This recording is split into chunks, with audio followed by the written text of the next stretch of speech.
Okay, we're going to talk about The Fall of the House of Usher by Edgar Allan Poe.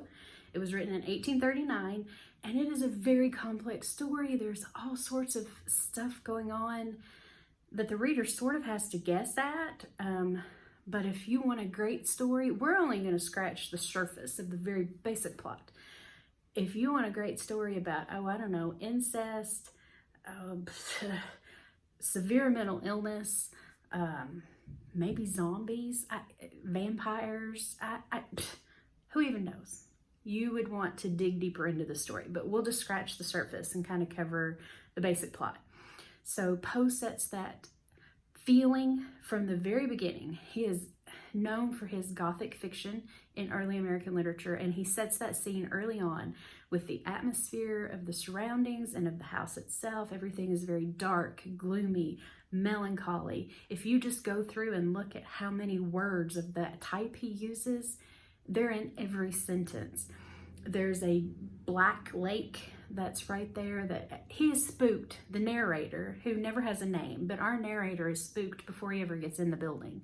His childhood friend, Roderick Usher, has asked him to come be with him because he's sick, maybe bodily, but definitely mentally. And he knows it. He knows that there's a little bit something weird. So the narrator knows that the family has these idiosyncrasies, always has, and that the whole family is inbred. The family tree goes like this. There are no branches. So you know that heading in. His twin sister lives in the house with him as well, and they're both sick. They're both very sick. His twin sister passes away while the narrator is there, and so he says that he wants to preserve her body from grave robbers, which is a very real thing at the time. But the narrator also feels like there's probably a little more to that. So they put her in the vaults below the house. Put her in a coffin, put her in the vault. The vault door makes this very specific grating sound as they close it. So they put her in there. Usher gets even worse. His mental illness is just getting worse since his sister dies. And we're kind of wondering what, the whole incest that's probably been going on, had to have been going on. He tells the narrator that he thinks the house and the grounds are sentient beings, that they have feelings and thoughts and that they can influence the people there.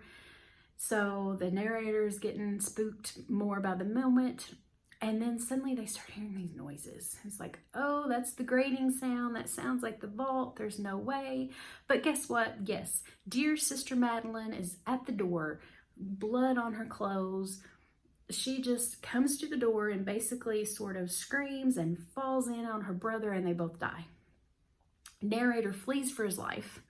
So he had noticed a fissure or a crack in the building as he was going in all of the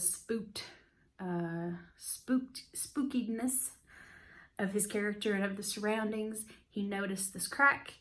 Well, as he's leaving, that crack just splits and the whole house crumbles and falls into that black lake.